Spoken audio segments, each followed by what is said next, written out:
It's a warm evening at a voter registration event in El Centro last week. In some ways, it feels more like a party.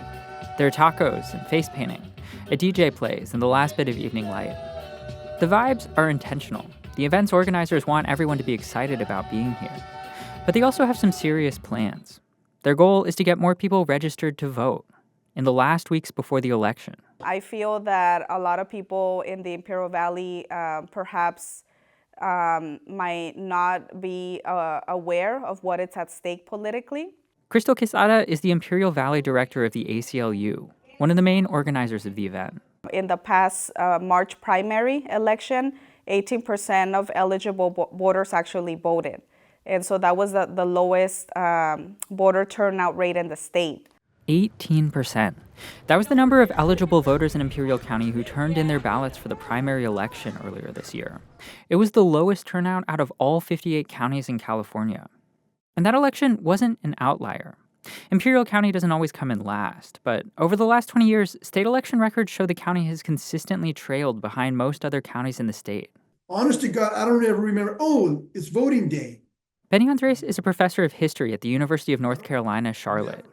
Andres grew up in the Imperial Valley, and he says this pattern is part of a long history. And so there's this tradition of not voting because you've never voted. Your parents never voted. I don't remember my parents ever voting. That tradition, Andres says, didn't happen by accident. In the beginning, it was part of a power structure created by white settlers who first claimed the land and started farming in the valley. As more people of color started moving into the region, those wealthy farmers used voter suppression tactics, like residency requirements, to hold on to their influence. And so in the Imperial Valley, as time went on into the 60s and 70s, the tradition of non-voting by minorities, right, especially Mexican Americans, right, and if you're an immigrant, you don't vote, right? So the tradition of voting, it was suppression. It was not encouraged. Civic life, participation in civic life was discouraged. Those same tactics aren't used anymore, Andres says, at least not in California. But they have left a lasting impact on turnout and the culture around voting, and on the power structure of poverty and inequality in the valley. That legacy is what voting rights advocates are pushing back against this year.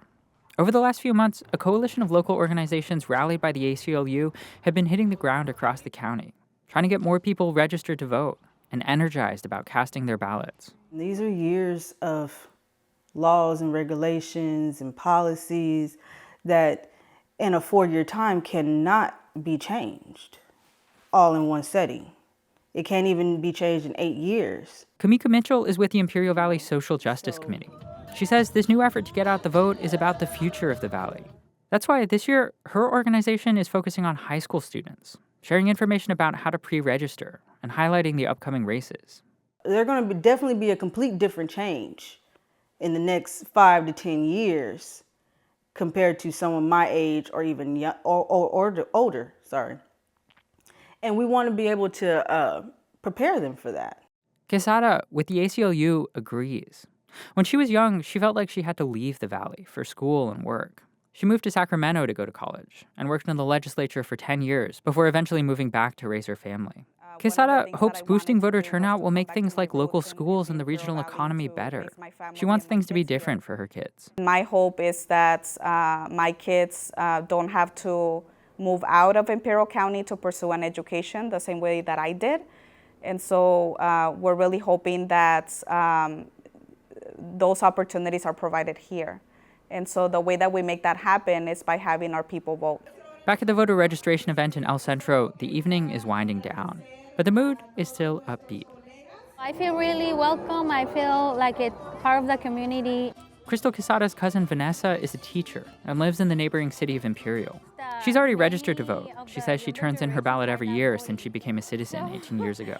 But she's glad to see more conversations happening around the significance of voting. As the grown-ups or as the older generations, we need to maybe talk more about it, about the importance. It is your right to vote, but it's also your responsibility, you know? She thinks we should all be having more conversations about the beauty and maybe the luxury of living in a democracy. In El Centro, Kori Suzuki, KPBS News. Al mismo comunitario con nosotros, el mismo está en la mesa de registración, cuando visitar cada mesa, se les da un ticket en la cajita y así ya pueden